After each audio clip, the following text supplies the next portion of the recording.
So I'm going to talk a little bit about this work in progress. This is some meadow grass that I've been working on with some bushes in the background here. You can see it's not quite finished at the top there, but I've had lots of questions about the sort of techniques that I'm using. I'm using Rising Museum board. It's quite a smooth surface. It's got a little bit of texture to it. I'm really enjoying working on this surface. I normally work in pastel matte, so this is quite different. It's a lot smoother, and I'm exploring different techniques, and I was just going to show you a few. Before I get started with that, I was going to show some of my equipment. So the first thing that I need when working with this is some of this glassine paper. That just protects the surface, so I can cover up the bit that I'm not working on and rest my hand quite happily.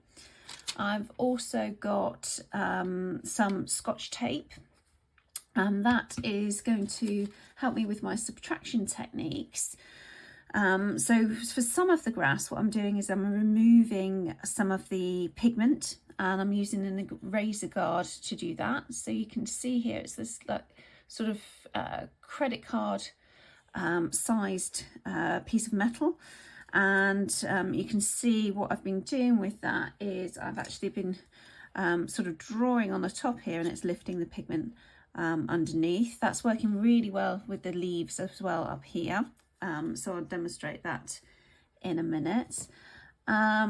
Also, I've got a sharp white Pablo that I've been using to indent here. So that's another technique that I've been using for some of these long pieces of grass.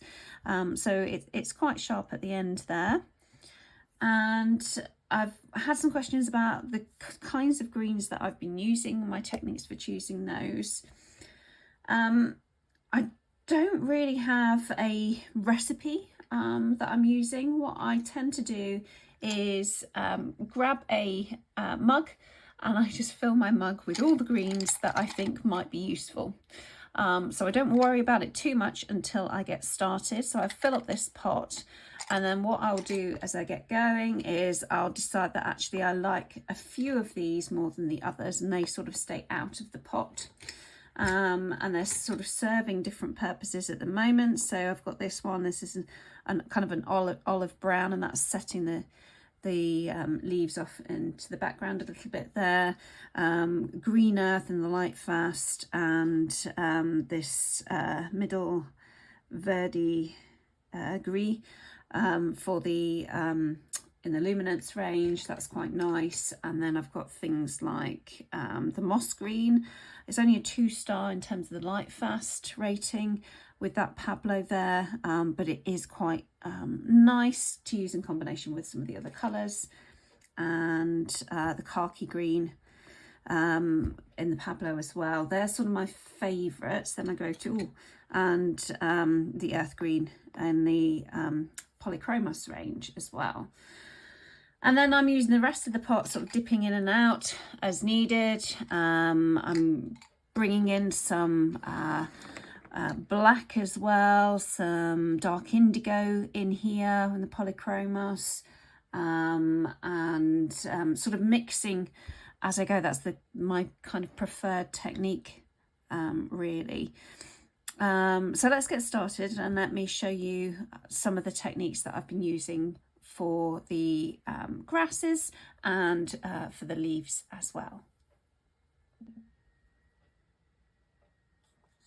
Okay, so I've replaced the tape on my eraser guard or eraser shield. So it's just a piece of Scotch tape on the top here. I quite like the shape of these holes here, so I'm going to use those, and I'll probably use this big long one as well. I'm not going to fill the whole of the hole. What happens is that it will just protect the rest of the surface. It will stop me from erasing more than I need. One thing that I have found that I need to do is remove some of the tackiness first. So I'm using my clean fingers for this, just to make sure it's not extremely sticky when it first goes down. Otherwise, I tend to remove too much of the pigment. So I'm going to go select a reasonably sharp Polychromos, a hard pencil for this.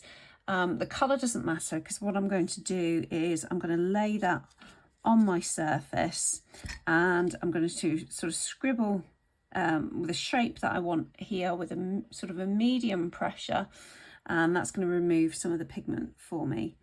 Now, the nice thing about working with these sort of bushes and leaves and things is that I can use the reference photo as a guide, but I don't need to copy it exactly. So I've got my reference photo sort of off to the side up here, and I'm just using that as inspiration really for where I'm going to add my leaves. So I'm adding leaves by removing pigment. So the more pigment you've got down, the easier it is to see those new leaves going in. So let me think. I'm going to add a new leaf over it in this area here. So I'm going to put my eraser shield down, and with a medium pressure, I'm going to add a little shape under there, and then lift that up. And you can see I've got some of that pigment removed there. Then what I can do is I can define that shape a little bit better by going in with a darker pencil to not draw the leaf itself, but I'm drawing the background behind that leaf. There. And then maybe I want to accentuate this leaf coming in here. So let's line that up. I'm going to remove some of the pigment there. Here I'm going along that sort of crisp edge a little bit. And then I've removed some of that pigment, and again I can define that if I want to. Now I'm not going to leave these white, but this is, for me, it's kind of adding texture more than sort of adding leaves. So this is almost a first stab at where I want the leaves, and then what I will do is I'm going to come in and increase the darks, get those mid-tones nice, and then adjust the lights, because I don't want them sort of stark bright, but what I do want is I want to be able to still see those shapes. So these shapes are giving me a bit of a guide, and I can just adjust them as I go. So I might want to even come in with quite a dark colour here, so I can add some of the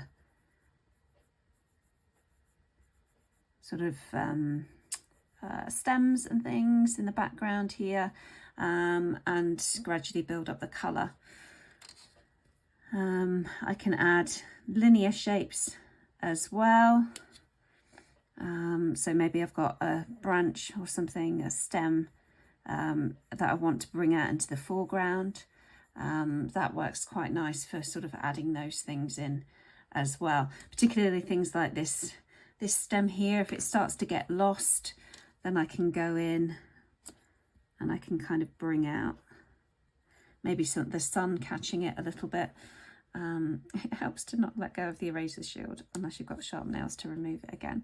I wouldn't leave just the pure erased bit on its own. I'd always go back and kind of edit that and add some changes in value to that. So that's how I'm sort of building up my leaves. Another technique that I've been using is to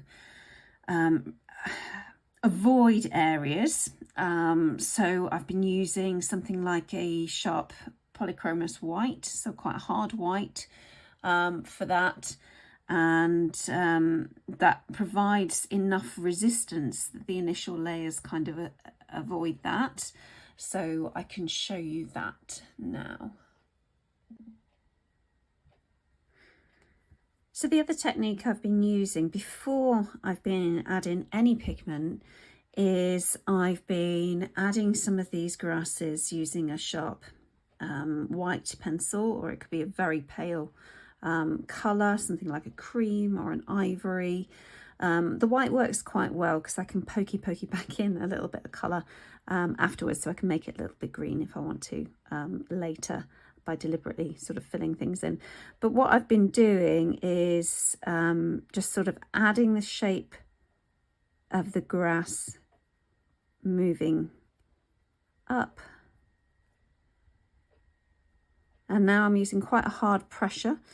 It's making an indent into the surface, but it's not completely destroying the surface. So you want enough for the pigment to sort of be pushed in without really damaging it. It's okay if you can sort of feel it a little bit on the surface, but I don't think you want to push it too far. So I've been sort of experimenting with the strength of how I'm doing these lines as well. So some of them are quite straight lines, and then others have kind of got the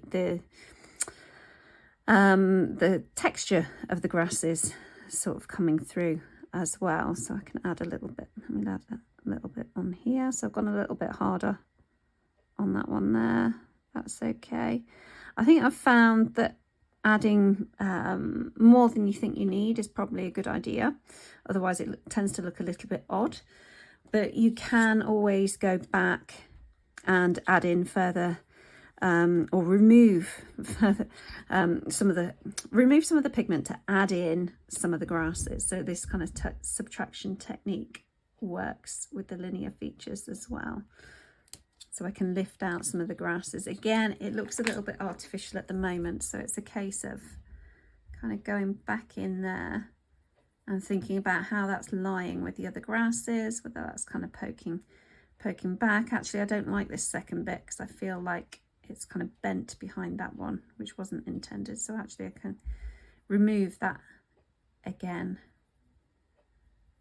I don't think there are any mistakes with this. It's just going with it a little bit, seeing where it's taking you, and following some of the patterns that appear, particularly with something like these grasses. There's no it's a bit like animal fur. There's no, as long as you've got the direction okay, there's no right or wrong way of necessarily doing it. So then what happens if you get your darker pigment, it's going to avoid those white areas and they're going to appear as you add that pigment over the top. So here I'm adding some more grasses. In this case, actually, I'm going to have a reflection in the water that's going to be quite dark. So I can go in with quite a dark pencil to add that and sort of build that up. So I'm avoiding those new areas where I can. There's no need to try and force pencil in there. I'm using a really light pressure, especially as I've picked the black up. I'd normally go in with something a little bit less dramatic to start with. Something like a dark indigo would be nice, but there's a really dark reflection that I want to capture in this water, and you can see how those white or indented areas are being avoided, both by me with the pencil and also having that kind of resistance.